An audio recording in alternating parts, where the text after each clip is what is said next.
with coverage you can count on. Welcome to Erie News Now Weekend Mornings. This is a live look high above State Street this Saturday morning, a rainy start to your Saturday morning. But as you can see, the city of Erie is already starting to wake up and begin their weekend. Good morning, I'm Elswith Meisner. Thanks so much for joining us on Erie News Now Weekend Mornings.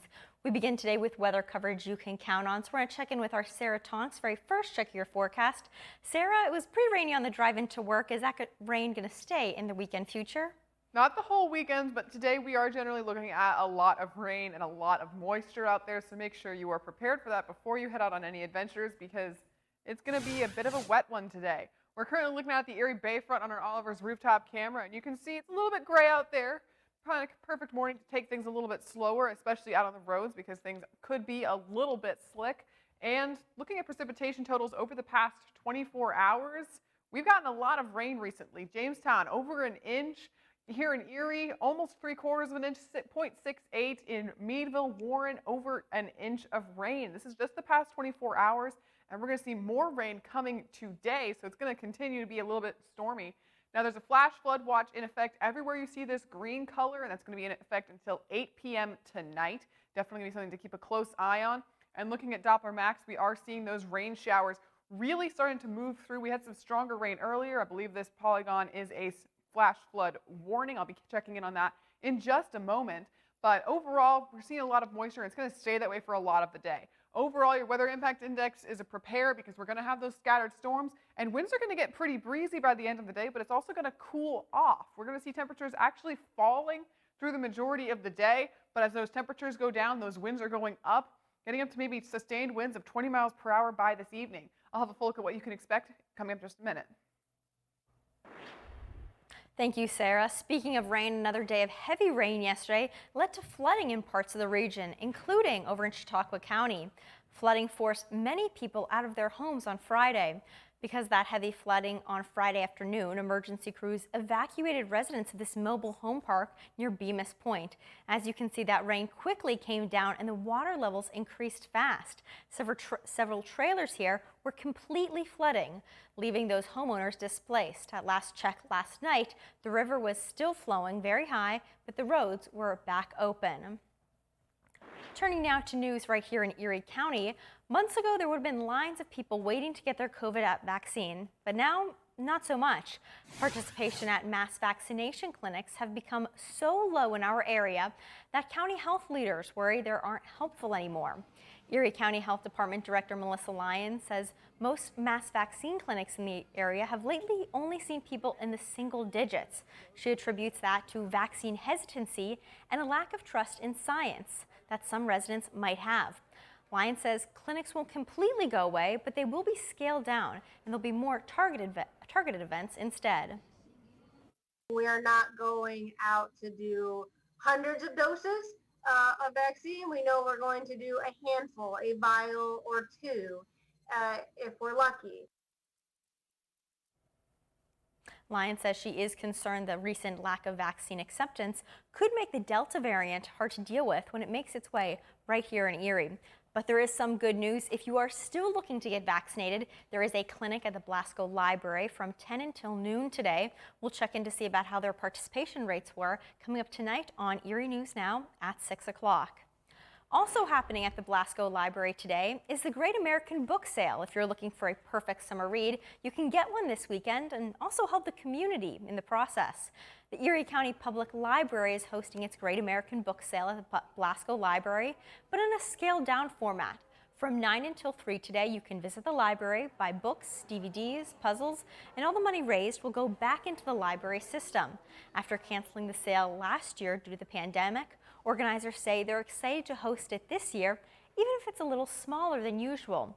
The money raised will go to things like children's books, boxes, the adult speaker series, and computer classes for the community. And as local churches return to normalcy after the pandemic, they still face challenges financially from a year with smaller congregations. So they're all looking for ways to budget within the gaps. The Knights of Columbus at Sacred Heart Parish are hosting a chicken dinner this weekend, trying to make up for the losses caused by the pandemic. You can visit the church on West 26th Street in Erie tomorrow and pick up a meal completed with chicken, baked beans, potato salads, and of course a cookie for dessert. The event runs from noon until 5 and dinners cost $12. Organizers say their planning is all done and they just can't wait to welcome customers back once again.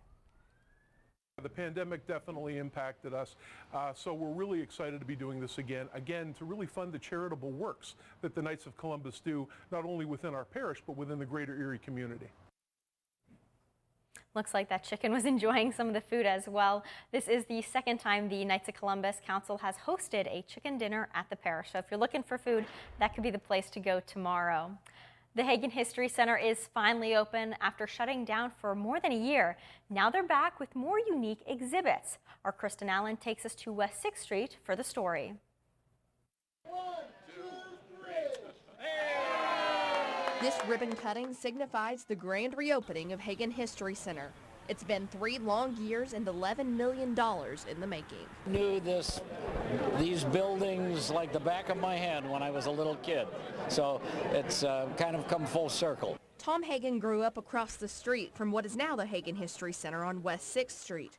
That's why he put so much time and money into revitalizing his neighborhood. Hundreds came to celebrate the museum's new chapter. I think it's a great testament to what a great community we live in Erie, and all of these people here are helping to bring the Erie History Center alive. The Hagen History Center will open up Saturday and Sunday for an open house, allowing people to come in and see their new exhibits free of charge. Museum staff and directors couldn't be more excited to show what they have in store. Right here, this is Commodore Perry's telescope from the Battle of Lake Erie, which he gave to who would become President William Henry Harrison. The Historical Society is honored to bring pieces like this back to the city, attracting people from around the country to Erie. These are some new things that people have never seen before, and we're really happy to have them out. A love of history and an outpouring of support from the community have kept these buildings open to the public for years. And it's safe to say that love isn't going anywhere. I don't know that anybody has ever seen this kind of a festive crowd at the museum and the History Center, so it's wonderful to see it. Kristen Allen, Erie News Now.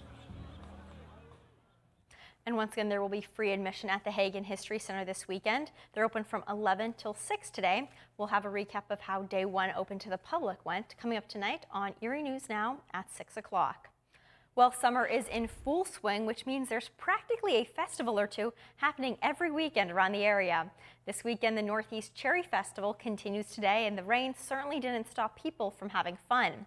The yearly festival is the biggest fundraiser for the town's two fire departments. But for the last 2 years, it's been a drive-through event only. So for the past couple days, cars have lined the streets of Northeast, picking up their favorites like sausage sandwiches and, of course, cherry pies.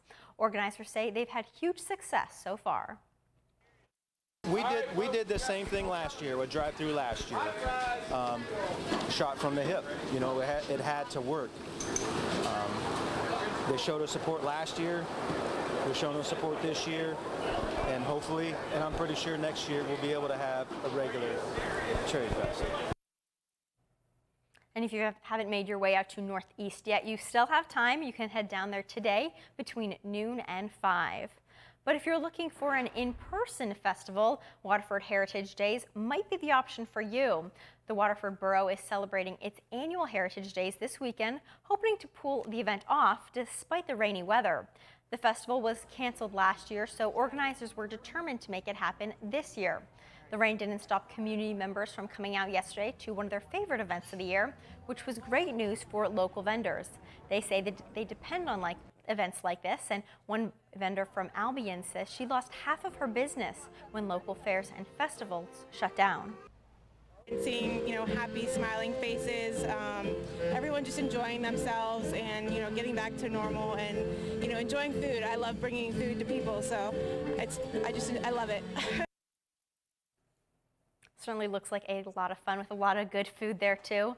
Organizers say Saturday is normally one of their busiest days of the festival. They'll have all these vendors and music again later today, plus live battle reenactments on the park grounds. The festival also continues tomorrow as well. From Erie News Now, this is First Warning Weather with Sarah Tonks. Hello everyone, we're keeping a close eye on all of the heavy rainfall that we've had recently and are continuing to see this morning. Looking at Doppler Max at a wide view, you can see we've got a lot of rain in the area. Kind of a line of storms moved through earlier on, so kind of the thunder moving out of our area for right now, but we are still seeing some localized flash flooding. A flash flood watch warning has been issued for southeastern Chautauqua County, so that's near Jamestown. So that's definitely a thing that you want to keep in mind, especially if you're in that area. They've seen 1 to 3 inches of rain yesterday, an additional 1 to 3 inches this morning, and then they're going to see more rain as the day progresses. So it's going to be a potential dangerous situation. If you are in a flash flood area, take action now. Don't drive on flooded roads or flowing water. It takes very little water to actually move your car. Don't play in the flooded water, whether it's fast moving, it might be faster moving than it appears, and it might also be unsanitary. And then don't stay in your basement or any areas that are subject to flooding. Move to higher ground. Now, looking at futurecast for the rest of the day today, we're going to continue to see heavy rain showers into the afternoon, your lunchtime. There will be a couple breaks in the rain, especially kind of for inland regions is what we're seeing right now. So if you do time your outdoor excursions, afternoon, early evening might be a little bit more dry, but make sure you're bringing a rain jacket and being prepared in case the heavy rain returns, because it's going to be very periodic. And then into your Sunday morning, we're actually going to start off the day with a little bit more sunshine. Now, we're not expecting any severe weather in our region right now, just general thunderstorms throughout the day, but that is enough, especially with all of that moisture and all of that rain, to cause flooding issues. Looking at temperatures right now, we're generally in the upper 60s, low 70s. We're going to start cooling off a little bit later on today. But for your 7-day outlook, you can see Sunday, a stray storm is possible, but temperatures a little bit more mild. And then we do have some sunshine coming up later this week. You can see Tuesday and Friday, those are going to potentially be your more rainy days, but every other day has at least a little bit more sunshine. Thank you, Sarah. It's time for your news headlines around the globe for today. We start in Canada, where you might soon be able to visit as soon as next month, though it's not a guarantee just quite yet. Canadian Prime Minister Justin Trudeau says his country will start allowing fully vaccinated Americans into Canada as soon as mid-August, less than a month away, but that is dependent on vaccination rates continuing at their current pace. Right now, about 53% of Canadian adults are fully vaccinated, and more than 80% are partially vaccinated. Trudeau has indicated he's looking for 75% to be fully vaccinated before the border can reopen to Americans. Visitors from other countries will likely have to wait even longer. Now we're going to turn to Cuba, where days after demonstrations occurred across Cuba against shortages and other problems, Havana residents have decided to have time to reflect on the events during a calm day on Friday. In rare street demonstrations, protesters voiced grievances over high prices of food, as well as shortages in food as well, and power outages, while some people called for a change in government after cell phone data was cut off by authorities on the back of the unrest. Yesterday saw services back up, but there were also fewer ununiformed police visible in the streets. Cuba is currently suffering its worst crisis in years from a combination of the pandemic that has paralyzed the economy, including the vital tourism industry. These inefficiencies in the state have run the economy, and its tightening of U.S. sanctions on the island. The White House says they are currently reviewing its Cuba policy, and it's going to continue for the next few days as well. Now turning to news around the nation, hundreds of people gathered to honor a fallen officer in Lubbock, Texas on Friday. People ran, jogged, and walked together for over a mile to honor the life of SWAT Commander Sergeant Josh Barlett. Barlett died from injuries sustained in a standoff on Thursday. Community members describe Barlett as a family man and somebody who worked with new trainees in law enforcement. He leaves behind a wife and 3 sons. The suspect in connection to the standoff is 22-year-old Omar Sato Shavarin. He will be charged with 1 count of capital murder and 2 counts of aggravated assault of a police officer. Texas Rangers are continuing to investigate this incident. And after being closed for a year and a half by COVID-19, like we told you earlier, the Hagen History Center is excited to reopen to the public this weekend. The office of the famed architect was most recently displayed in Pittsburgh, but it's now permanent right here at the Hagen History Center. It's time for our weekly community series for Community Gems, where our Mike Ruzzi gives us a closer look at special spaces all throughout Erie. And today we're going to take you to downtown Erie. Office originally. There'll be some other items. The desk and chairs are from Wright's office in San Francisco, assembled exactly how he had it set up in the 40s and 50s. From the original covering for the desk, to the artwork, to the actual lamp that was on his desk, we have really recreated how this place looked in the 1950s. He designed more than 1,000 structures over a period of 70 years, including the Butterfly Bridge. The 17-foot model was designed to connect San Francisco and Oakland across the bay.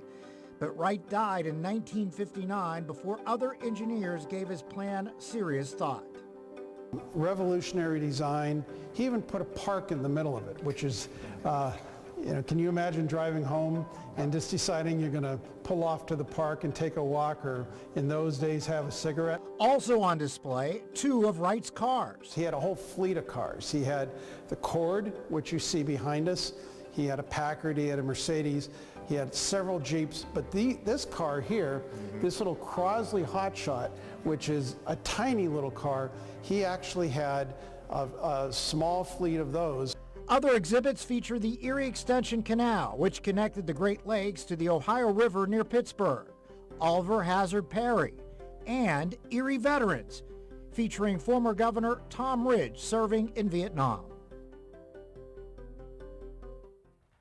Certainly quite a lot of history there. There are 2 free sessions for local families to enjoy today. It runs from 11 until 6. And then if you can't go today, there's always tomorrow when it's open from 11 till 4 at the Hagen History Center. That's located on 356 West 6th Street. Regular museum hours will begin on July 20th. From Erie News Now, this is First Warning Weather with Sarah Tonks. We're starting off with a look out at Warren and the Allegheny River, 68 degrees, and you can see we are continuing to see some heavy rain showers. A flash flood watch is in effect until 8 p.m. tonight throughout our region, and in Jamestown there's a flash flood warning, which means that flash flooding has either already started or will be starting momentarily. So if you are in that area or you have family in that area, go ahead, reach out, make sure that everyone is being safe. Doppler Max right now, we are seeing that first line of strong showers moving through our area. We saw a little bit more heavier rain in Warren, but it's going to continue to be fairly rainy throughout the day. Now your beach outlook, not the day to head to the beach. Swimming risk is high. In addition to the rain, there's going to be strong winds, which means wave height will be from 4 to 7 feet by the end of the day. So beach outlook, swimming risk is high. Now we have upgraded the weather impact index to a 2 for caution because those scattered storms and breezy winds could cause issues, but mostly with all of the heavy rain we're seeing, we could also see some localized flooding. So make sure that if you are heading outdoors, you're very careful. Keep a close eye on your basements if you do know that it has a tendency to flood, and reach out to people that are in your area. Make sure everyone is being safe as well. Thank you, Sarah. Sticking with weather, firefighters are battling a fast-growing wildfire on the California-Nevada border. The so-called Tarmac fire is burning in Alpine County. Officials say the fire went from 100 acres to over 1,600 acres in size in just a few hours. The blaze has led to evacuations in the town of Marquisville. So far, there's no word if there's any structures that have been damaged in the blaze. The fire is at 0% contained. Officials say the fire is believed to have started from a lightning strike. And across Belgium and Germany, deadly floodwaters are continuing to go down.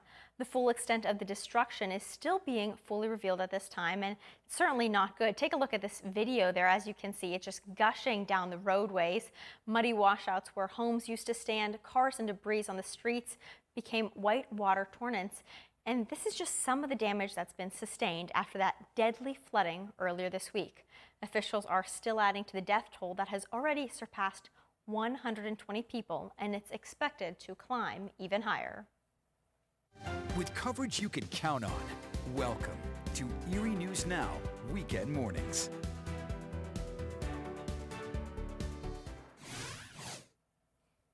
Welcome back to Erie News Now Weekend Mornings. We start with a live look high above State Street this morning. Certainly a gray start to your day, but we'll check in with Sarah Tonks in a bit to see if it's going to get any better as the weekend goes on. Good morning, I'm Elspeth Meisner. Thanks so much for joining us for Erie News Now Weekend Mornings. Speaking of rain, another day of heavy rain yesterday led to flooding in parts of the region, including in Chautauqua County. Flooding that forced many people out of their homes. Because of that heavy flooding on Friday afternoon, emergency crews evacuated residents of this mobile home park near Bemis Point. As you can see, the rain came down quickly and the water levels increased fast. Several trailers here were completely flooded, leaving those homeowners displaced. As of last check last night, the river was still flowing and very high, but the roads were back open. Turning now to news back here in Erie County. Months ago, there would have been lines of people waiting to get their COVID-19 vaccine, but now not so much.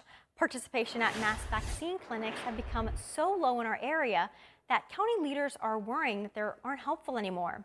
Erie County Health Department Director Melissa Lyons says most mass vaccine clinics in our area have only seen people in the single digits.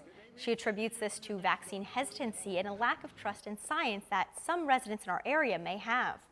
Lyons says clinics won't completely go away, but they will be scaled down in more targeted events instead. Lyons says she's concerned about the recent lack of vaccine acceptance, and she thinks that could make the Delta variant even harder to deal with when it makes its way right here to Erie. But there is some good news still. There is a vaccine clinic today at the Blasco Library from 10 until 12. We'll check in to see about their participation tonight on Erie News Now at 6 o'clock. And while you're there at the Blasco Library, maybe you're looking to get a new book for the summer. Today is the Great American Book Sale, and this is the perfect place to get that summer read you've been waiting to read and help out the community in the process. The Erie County Public Library is hosting its Great American Book Sale at the Blasco Library, but it's a lot more scaled down this year. From 9 until 3 today, you can visit the library, buy books, DVDs, and puzzles, and all the money raised will be going back to the library system. After canceling the sale last year due to the pandemic, organizers say they're excited to host it this year, even if it's a bit smaller than usual. Now that money raised will go to things like children's book boxes, the adult speaker series, and computer classes for the library. And as we look into Erie County's plan to spend $26 million from the American Rescue Plan, today we're taking a closer look at the plans for $3.6 million earmarked for economic development. The Redevelopment Authority will use some of the money to demolish 2 blighted buildings. That includes the former Erie Malleable Iron at 12th and Cherry. That will come down, as will the Quinty Paper Company at 16th and French. The rest of the money will be used to develop the Joyce Savacchio Business Park at East 16th Street and Downing. Those projects that are in the city are very exciting, and they're all have the ability to transform those neighborhoods. And then we're looking at some other unique things. Certainly interesting information there. And a first reading of the American Rescue Plan allocation will be coming up this Tuesday, so be sure to stay tuned for that.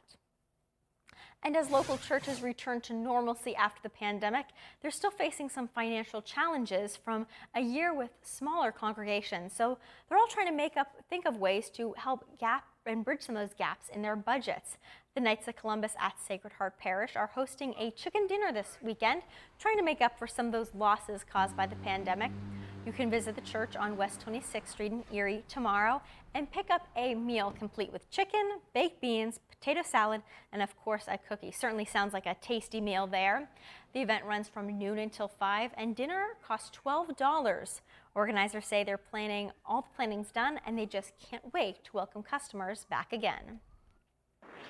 Certainly looks tasty there. I'm sure that chicken's enjoying some good food too. The Hagen History Center also reopened this weekend, and they're featuring new exhibits after closing for more than a year. For the past 3 years, they've actually worked to create new exhibits and restore local buildings.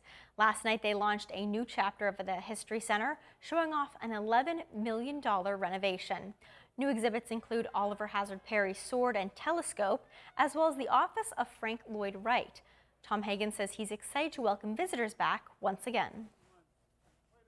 It's great to see all these people out here. You know, I don't know that anybody has ever seen this kind of a festive crowd at the museum and the History Center, so it's wonderful to see it.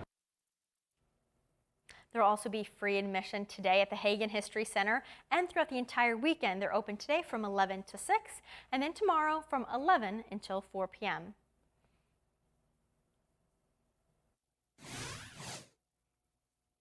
We're looking at our Upper Peachtree right now on our Interstate Mitsubishi camera. 72 degrees, still very damp out there. People are starting to get up and get moving, but we're going to see more rain throughout the day. Taking a wide look at Doppler Max, we're seeing all of those rain showers that have moved through earlier on.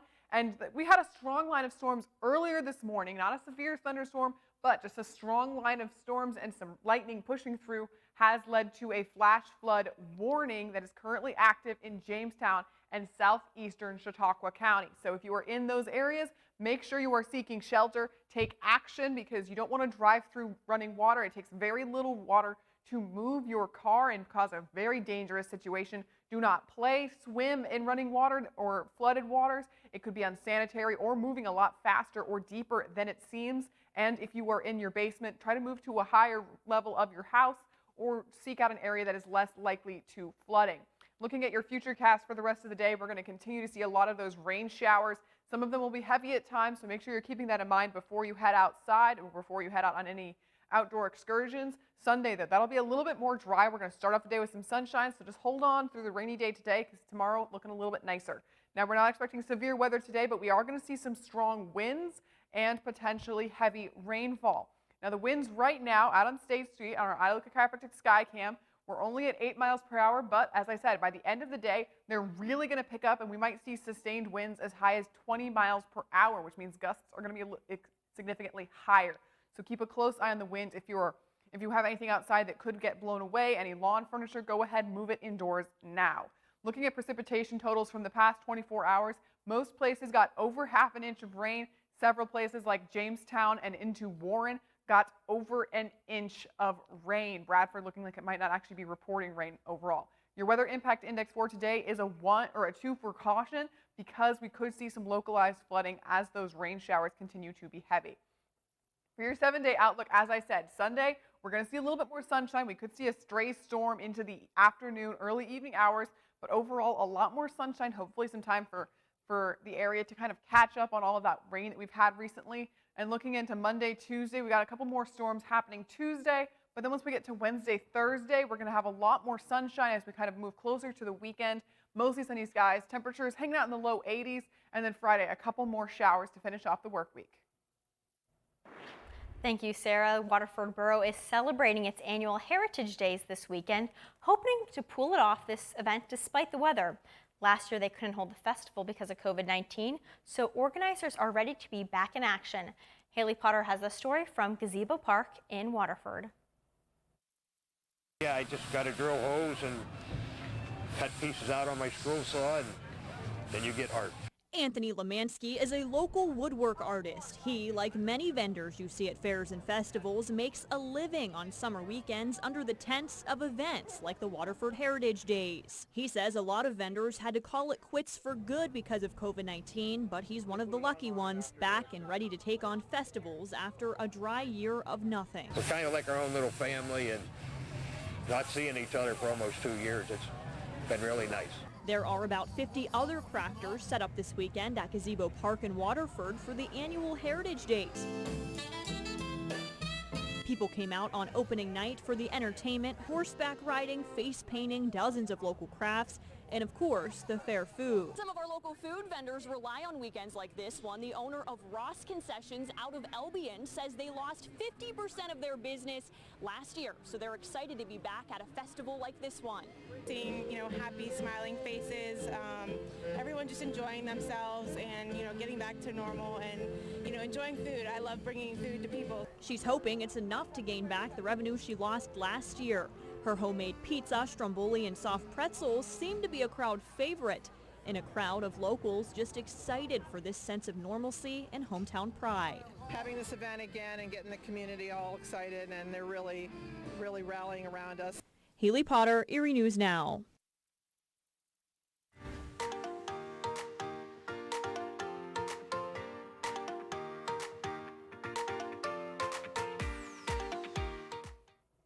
It is time to go trending this Saturday morning. And Sarah, we're going to start over across the pond in Paris, where the Eiffel Tower is once again open to tourists. The Eiffel Tower's director says he's been waiting for this day since last October, when the Iron Lady was ordered to be shut down as France battled its second surge of the virus. It then stayed shut for renovations, getting things done while it's closed. And even after most of the country's tourist draws reopened last month, the Eiffel Tower is just now opening now. The reopening comes 4 days after President Emmanuel Macron announced new measures aimed at warding off a fourth surge, including mandatory vaccinations for health workers and mandatory COVID-19 passes to enter restaurants and venues such as the Eiffel Tower. Yeah, super exciting news there, especially since for so long we've been used to things being reopened over here in our country, but over there people are still waiting to get back to that sense of normalcy too. Exactly. And hopefully good news for their tourists there as well. And personally, I want to go up to the Eiffel Tower, but oh yeah, who wouldn't want to go? Not yet. No, maybe in a few years. First I've got to get to Paris. Exactly. We'll make it a goal for both of us. Exactly. Staying over in Europe, in London's zoo, the ring-tailed lemurs beat the heat on Friday, and they were fed some ice to cool off. This sounds like a lot of fun. They were made from fruit juices and water mixed in with their favorite seeds. The lemurs were filmed by the London Zoo staff tucking into a tree. As you can see, they're really enjoying it there. After a cool summer season so far, temperatures are predicted to soar this weekend across England. Officials issued a health heat warning and urged the public to take measures in order to keep cool. Temperatures are expected to hit 88 degrees on Sunday and Monday. So definitely some interesting things, from that perspective. And we've been experiencing rain for so long, so it'll be really nice to have some sunshine there, but they certainly are enjoying their treats, it looks like a nice ice pop. Someday we'll need those ice pops too, because it'll be hot here. Just today, a little bit cooler than it could have been. From Erie News Now, this is First Warning Weather with Sarah Tonks. Presque Isle, a little bit gray on your Saturday morning. Definitely not the day for a beach trip on our Eat at Sarah's camera. 72 degrees, and we do have red bars throughout a lot of the day because we're going to continue to see heavy rain. Now, a flash flood watch is in effect throughout our region. That's that green color because we're seeing so much rain over the past several days, and now we're going to see more rain, so the grounds are a little saturated, and there's nowhere really for that rain to go. Now, there's an active flash flood warning in Jamestown, southeastern Chautauqua County, New York. So that's where we're seeing active flash flood or flash flooding happening within the next couple of moments. So we'll be keeping a close eye on that. Looking at Doppler Max right now, we are seeing some continued rain showers in our area. There was a heavier line of storms that pushed through a little while ago. Things are kind of a little bit more drizzly right now, but we're going to see some periods of heavy rain throughout the day. Your weather impact index for the day is a 2. That means caution, because we're going to have some scattered storms and breezy winds. But the main things you want to keep in mind, localized flooding, some of those heavy rain showers, especially considering how much rain we've had recently, could lead to some flash floods. And the winds, especially as we get later on tonight, we're seeing sustained winds up to 20 miles per hour possible. So make sure you're being very safe in those situations. If you have anything outdoors that could potentially get blown away, move it inside or prepare it for some windy weather. Looking ahead for the rest of the day today, we're starting off in the 70s, dropping into the 60s by the end of the day because of all of that northerly wind, bringing in some cooler air, and you can see those winds. As temperatures go down, the winds are going up. By the end of the day, 8 p.m., 68 degrees, rain, a little bit less stormy, but still winds up to 21 miles per hour. Thank you, Sarah. Summer is certainly in full swing, which means there's practically a festival or two happening every weekend. The Northeast Cherry Festival continues today, and the rain certainly didn't stop people from having fun. The yearly festival is the biggest fundraiser for the town's 2 fire departments, but for the last 2 years, it's been a drive-through only event. So for the past couple days, cars have lined the streets of Northeast, picking up favorites like sausage sandwiches and, of course, cherry pies. Organizers say they've had huge success so far. We did the same thing last year, with drive-through last year. Shot from the hip, it had to work. They showed us support last year. They're showing us support this year. And hopefully, and I'm pretty sure next year, we'll be able to have a regular Cherry Fest. Certainly looks like they're busy making all that delicious food back there. If you haven't gone yet to the Cherry Fest, you still have a final chance today. It continues today between noon and 5. Now, sports coverage you can count on with John Leidick. After a postponement due to weather on Thursday, Erie looking for a pair of wins Friday to keep pace in the tight division race. Skies were dark to open up this game, and despite some light rain as things opened up, there was no scoring and the game got underway. Third inning, though, it's Bowie cracking to the board as Duran Turchin crushes his 8th of the year on the Erie Insurance Arena. Bay Sox get 3 in the inning to take a 3-0 lead. Erie answers, though, back in the bottom of the half. It's Josh Lester, his team leading 12th home run of the season, just inside the foul pole and right. Howlers to the board 3-1. Bottom 4, Kerry Carpenter up with 2 on and singles home. A run to make it a 1-run ball game. Top 5, though, Bowie responds quickly. Robert Newstrom with a single home. That's going to double up the lead once again, 4-2. Same inning, bases full. Johnny Reiser coming up with a big 2-out hit. Brings home 2 more. Erie can't find the bats. They're limited to just 5 hits and a 6-2 loss in Game 1. A.J. Ladwig, though, getting the start in Game 2, looking to be the stopper and get Erie back into the win column, getting help from the defense. Top 3, Ramon Rodriguez, the shot, but Dylan Rosa tracking it down for the catch and keeping him off the base pass. No score and runners on the corners of the 5th, but Ladwig sits down Rodriguez. His final punch out, he had 5 on the night. Other side, Kyle Brnovich quieting the Erie bats. Josh Lester on the strikeout there. He had 1 hit at Erie over 5 innings. In top 7, Johnny Reiser, the big hit again, this time in the 7th, a home run, and it's a 1-0 lead on his 4th. Feliz Bautista, a 1-2-3, bottom of the 7th as the Seawolves swept in the doubleheader, 1-0 in Game 2.